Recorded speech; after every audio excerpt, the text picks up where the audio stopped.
वेद संदेश से जुड़े सभी प्रेमियों को नमस्ते।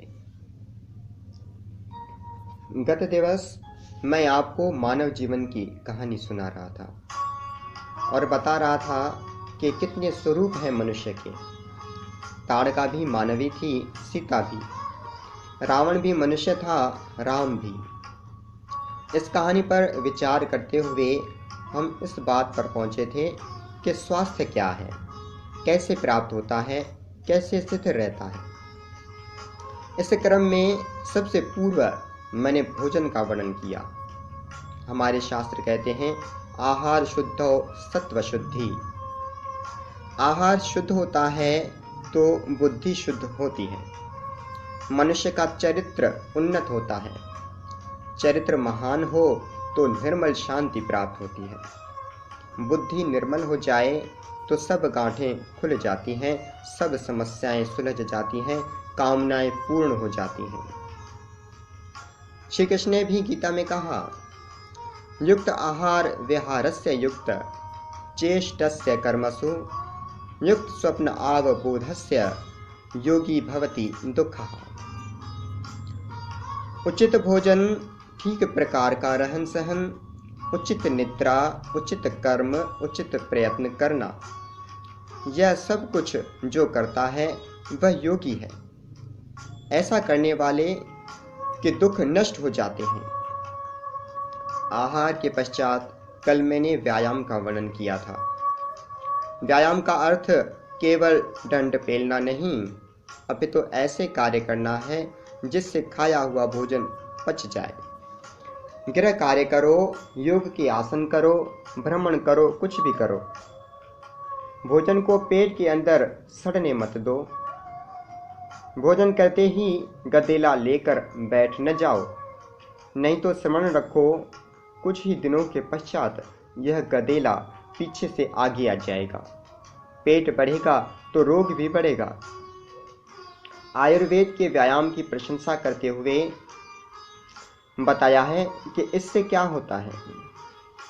लाघवम कर्म सामर्थ्यम विभक्त घनगात्रा दोष क्षयोग्नि वृद्धिश्च व्यायामात् उपजायते। शरीर हल्का हो जाता है, कार्य करने की शक्ति आती है, सब अंग दृढ़ हो जाते हैं, अग्नि बलवान हो जाती है। अग्नि का अर्थ यहाँ जठर अग्नि है। दो प्रकार की अग्नि है हमारे शरीर में, एक को जठर अग्नि कहते हैं, दूसरी को वैश्वानर अग्नि। जठर अग्नि वह है जिसकी उष्णता से भोजन पचता है। दूसरी अग्नि नाभि के पास रहती है, वहाँ वह सूक्ष्म प्राण को उत्पन्न करती है। सूक्ष्म प्राण स्थूल प्राण को उत्पन्न करते हैं। मनुष्य श्वास लेने लगता है। पहली अग्नि बुझ जाए या मंद हो जाए तो मनुष्य को रोग घेर लेते हैं। ऐसे रोग जो अग्नि के ठीक होने से पूर्व ठीक ही नहीं होते। जठर अग्नि बुझी हुई हो तो खाई हुई औषधियां भी लाभ नहीं करती। और यदि यह दूसरी अग्नि वैश्वानर अग्नि बुझ जाए तो फिर ओम तत्सत, हमारा जीवन ही समाप्त हो जाता है। दोनों प्रकार की अग्नि का ठीक प्रकार से जलते रहना आवश्यक है। व्यायाम उन्हें इस प्रकार से जलते रहने में सहायता देता है। आयुर्वेद में तीसरी बात कही, स्त्रीषु जितात्मा,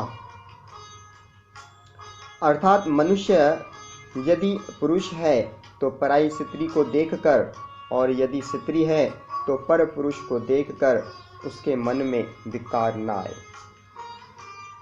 यह तीन बातें जिस व्यक्ति में हैं, उचित भोजन, उचित व्यायाम और ब्रह्मचर्य, वह व्यक्ति कभी रोगी नहीं होता।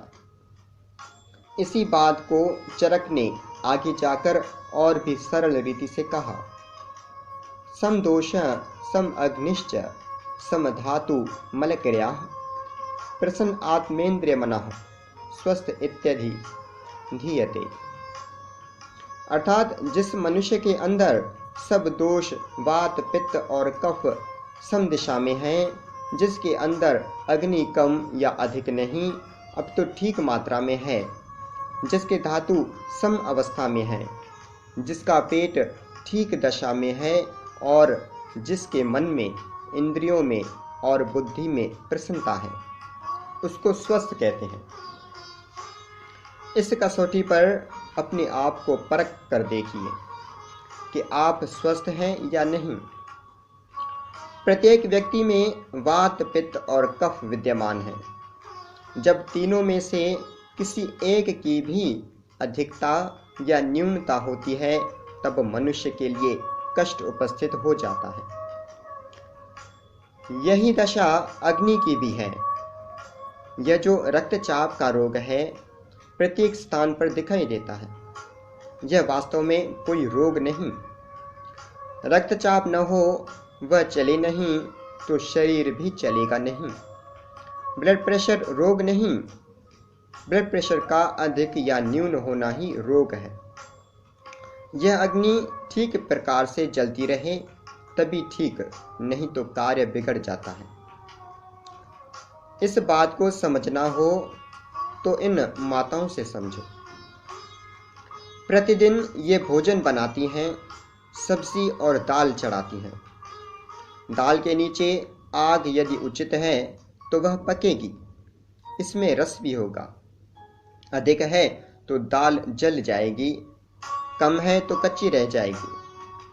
अग्नि की भांति धातुओं को पेट के स्वच्छ होने के क्रिया को सब वस्तुओं को समदशा में रहना चाहिए। स्वस्थ रहने के गुर। अब आप पूछ सकते हैं कि यह सब कुछ होता कैसे है। अथर्ववेद के मंत्र में इसका बहुत सुंदर उत्तर दिया गया है। मंत्र है ओम नाम नामन जोहवीति पुरा सूर्यात पुरुषो सत्य। अर्थात सूर्य उदय से पूर्व और उषा देवी के आने से पहले उठ जाओ। ईश्वर को उसके विभिन्न नामों से पुकारो। ऐसा करने से स्वास्थ्य मिलता है। ऋग्वेद में एक पूरा सूक्त ही उषा सूक्त है। उसके 123वें सूक्त में बताया कि यह उषा देवी जब प्रभात की पहली ज्योति के साथ किरणों के रथ पर आरूढ़ होकर आगे बढ़ती है तो अपने साथ 4 वस्तुएं लेकर चलती है। उन्हें बांटती हुई चलती है, परंतु देती है उन्हें जो जागते हैं। जो सोए रहें उन्हें वह क्या देगी। जिन 4 वस्तुओं को लेकर वह चलती है और जिन्हें वह खुले हाथों बांट दी जाती है वे हैं बुद्धि, बल, धन और यश। सो मेरे भाई, यदि इन 4 वस्तुओं की आवश्यकता है तो उषा के आने से पूर्व उठो, उठकर उसका स्वागत करो। और अगर इन वस्तुओं की आवश्यकता नहीं तो फिर लंबी तान कर सोते रहो। उषा देवी आएगी, अपने कोशों को लेकर चली जाएगी। तुम आनंद से स्वप्न देखते रहना। हर रात के पिछले पहर में एक दौलत लुटती रहती है। जो जागते हैं वो पाते हैं, जो सोते हैं वो खोते हैं। श्री कृष्ण को करोड़ों लोग महापुरुष मानकर उनका मान करते हैं, परंतु उन लोगों ने क्या कभी यह भी सोचा है कि श्री कृष्ण दिन भर क्या करते थे।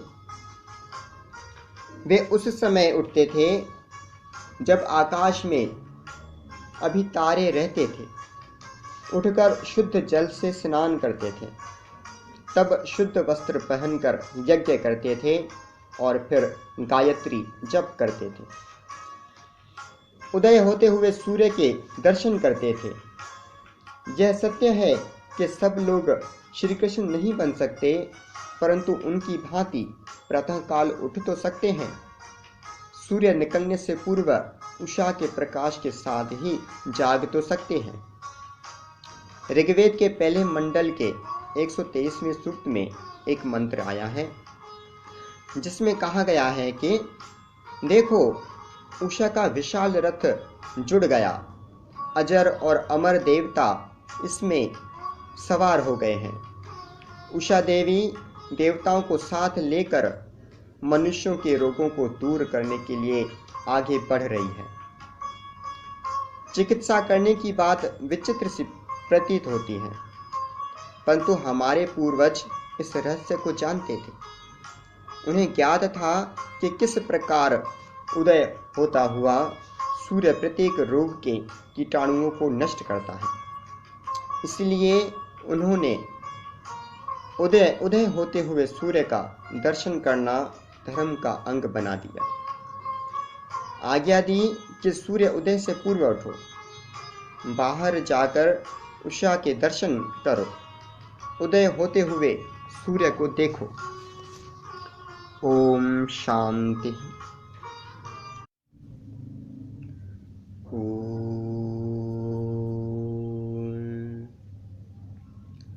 वेद संदेश से जुड़े सभी प्रेमियों को नमस्ते। गत दिवस मैं आपको मानव जीवन की कहानी सुना रहा था और बता रहा था कि कितने स्वरूप हैं मनुष्य के। ताड़का भी मानवी थी, सीता भी, रावण भी मनुष्य था, राम भी। इस कहानी पर विचार करते हुए हम इस बात पर पहुंचे थे कि स्वास्थ्य क्या है, कैसे प्राप्त होता है, कैसे स्थिर रहता है। इस क्रम में सबसे पूर्व मैंने भोजन का वर्णन किया। हमारे शास्त्र कहते हैं, आहार शुद्धो सत्व शुद्धि। आहार शुद्ध होता है तो बुद्धि शुद्ध होती है। मनुष्य का चरित्र उन्नत होता है।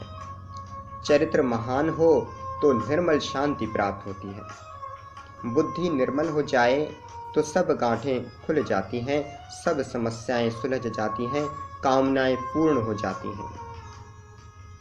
श्री कृष्ण ने भी गीता में कहा, युक्त आहार विहारस्य युक्त चेष्टस्य कर्मसु युक्त स्वप्न आवबोधस्य योगी भवति दुःखः। उचित भोजन, ठीक प्रकार का रहन सहन, उचित निद्रा, उचित कर्म, उचित प्रयत्न करना, यह सब कुछ जो करता है वह योगी है। ऐसा करने वाले के दुख नष्ट हो जाते हैं। आहार के पश्चात कल मैंने व्यायाम का वर्णन किया था। व्यायाम का अर्थ केवल दंड पेलना नहीं, अपितु